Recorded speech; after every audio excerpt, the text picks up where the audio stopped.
네, 안녕하세요. 서령입니다. 오늘은 이제 대한민국에서 이제 기업들의 어떤 폐업이 굉장히 많이 이제 올라가고 있다라고 하는 그런 관점에서 얘기를 좀 해보려고 하고요.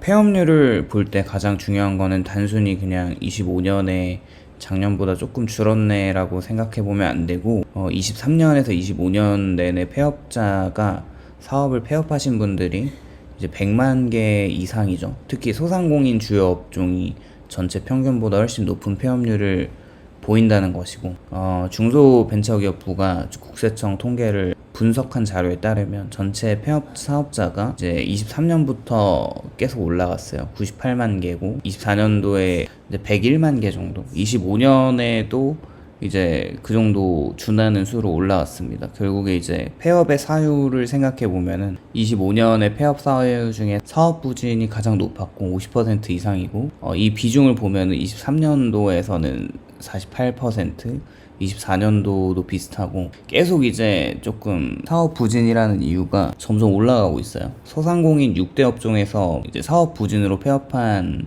그 퍼센티지가 55%, 56%까지 올라갔고, 소매업은 한 60%로 가장 높았습니다. 그렇게 보면 이제 사업 부진이라는 게 수익성이 악화되고 매출이 부진한 거잖아요. 그 배경으로는 내수가 부진에 따른 고객이 감소됐고, 그러니까 원재료가 너무 가격이 올라가다 보니까 이 부담을 막을 수가 없는 거죠. 또 인건비 상승과 임대료나 관리비, 고정비 상승이 25%, 이제 폐업을 결심하는 게 적자 구조 플러스 이제 부채를 가지고 있는 상태에서 사업체를 운영하잖아요, 보통. 근데 평균 부채 금액이 8,500만 원이고, 이 폐업을 할 때 또 쓰는 비용이 있는데, 이 비용이 평균적으로 1,300만 원 정도가 된다고 합니다. 그래서 폐업을 하려면 그래도 한 3, 4개월 정도의 이제 순이익을 포기하면서 폐업을 하는 건데, 그러니까 순이익도 이제 적자 구조로 나면 의미가 없긴 하지만 결국에 목돈을 또 써야 되는 거라면 이 폐업하는 것도 만만치 않다라는 그런 생각입니다. 결국에 이제 단순히 장사가 조금 안 돼서 폐업하는 문제를 넘어서 대한민국의 자영업과 소상공인이 이 구조적인 한계에 계속 부딪히고 있는 거고, 정부의 어떤 지원에도 불구하고 이 폐업을 피할 수 없는 것을 보면은 나눠 먹을 수 있는 파이는 계속 줄고 있는데, 그 파이를 나눠 먹으려고 하는 사람들은 올라간다는 게 문제인 것 같습니다. 어떤 분들은 이제 자영업자의 폐업이 너무 자연스러운 현상이 있다라고 이야기를 하는데, 거기에 대해서도 조금 일리는 있습니다. 당연히 이제 모든 경제적인 관점에서 그 기저에는 수요와 공급의 법칙이 그 선행되어지잖아요. 그렇게 보면 이제 장사가 안 되는 게 당연하고 잘 되는 곳은 잘 된다라고 하는 게 당연한 거죠.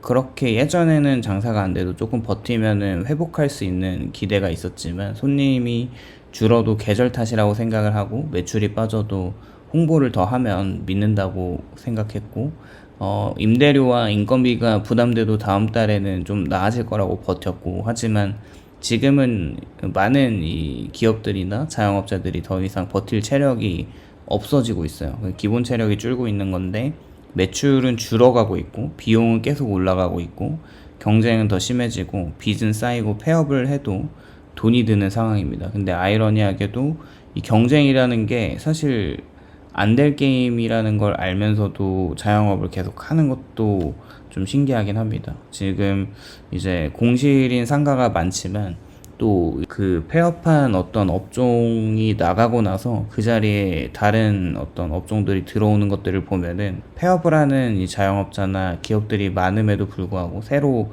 진입하는 사람들도 많습니다.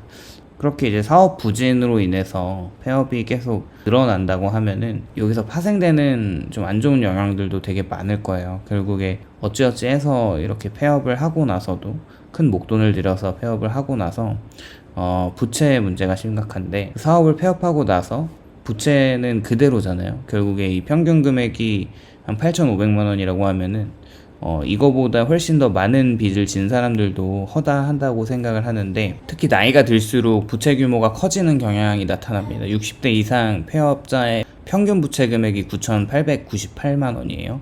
이게 진짜 매우 잔인한 현실입니다. 앞서 그 영상에서는 빚 1억을 지면은 일반인들이 갚아나갈 수 없다라고 하는 그런 관점에서 얘기를 해봤는데, 이게 나이가 조금 젊으시면은 그래도 내가 아끼고 이제 꾸준하게 이제 노동소득을 할 수 있는 그런 거잖아요. 그렇게 돈을 갚아나갈 수 있지만 5, 60대가 이렇게 빚이 많으면 다시 취업하기가 쉽지 않고 재창업을 하기도 부담스럽죠. 이제 빚을 진 상태에서 또 빚을 져야 되니까 이제 노후 자금이 없는데 장사를 접는 순간에 빚이 남았고 다시 일할 곳이 마땅치 않은 상황입니다. 폐업 이후의 삶이 가계 생계비 부족이 가장 크다고 합니다. 결국에 채무로 인한 경제활동이 곤란해지고 향후 경제활동 대한 부재가 그 뒤를 이으는 어떤 폐업하고 나서의 그 비참한 삶의 현실인데, 폐업 후의 현재 상태를 보면은 취업 준비를 하시는 분들의 비율이 한 41%예요. 그러니까 다시 어떤 자영업을 시작할 엄두가 나지 않는 거죠. 그리고 경제활동을 포기하고 휴직하시는 분들이 30%고 재창업을 준비하시는 분들이 꽤 많습니다. 이게 한 26% 정도인데, 이 말은 폐업한 사람들이 곧바로 새로운 사업을 재개하는 게 아니라 상당수가 취업 준비를 하거나 아예 쉬는 상태로 밀려난다는 거예요. 그래서 폐업은 사업의 끝이 아니라 생계의 불안의 시작이 될 수 있는 것이고, 그렇게 생계를 준비하는 그 과정에서 또 어딘가에 취업을 해야 되잖아요. 근데 이분들이 폐업을 하고 나왔는데, 폐업을 했다는 것은 대부분의 어떤 소상공인이나 기업들이나 대기업을 제외한 이런 내수로 먹고 살아가는 이런 기업들이 누군가를 채용해 줄 수 있는 여건이 되지 않습니다. 이미 자영업에서 밀려나신 분들은 그 마음 상태를 너무 잘 알 거라고 생각을 하고요.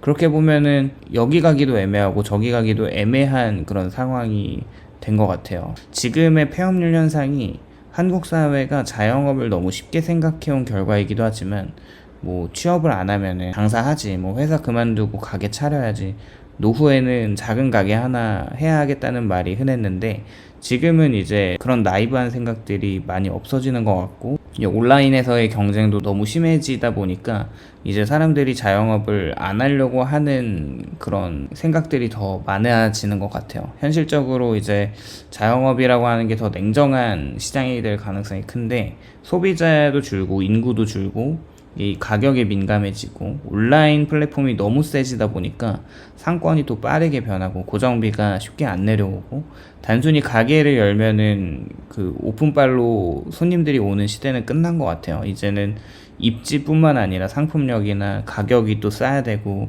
리뷰가 또 좋아야 되고, 배달도 잘 돼야 되고, 온라인 홍보가 꾸준하게 있어야 되고, 재구매율이 이렇게 올라가려면 비용 관리까지 모두 갖춰야지 겨우 버틸 수 있는 건데, 과거에는 열심히만 해도 생존이 가능했다면 지금은 열심히만 해서는 부족하고 그 구조가 너무 빡빡해졌다는 것 같습니다. 결론적으로 요즘에 대한민국의 폐업률 급등 현상은 자영업 시장의 한계와 내수가 계속 안 좋아지고 있고, 비용 상승과 과잉 경쟁이나 부채 부담이 동시에 드러난 결과이고요.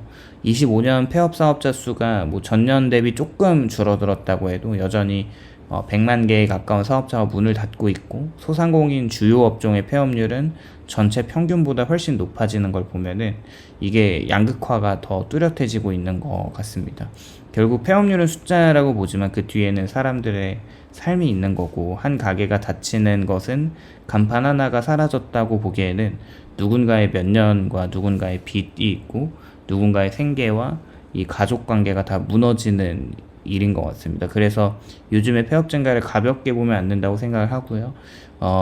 이런 면에서 빨리 좀 우리나라가 여러모로 좀 경기가 좋아지고 좀 같이 잘 살 수 있는 그런 시기가 왔으면 좋겠다는 생각입니다. 오늘도 영상 시청해 주셔서 감사드리고요. 공감이 되셨다면 좋아요와 구독을 부탁드립니다. 감사합니다.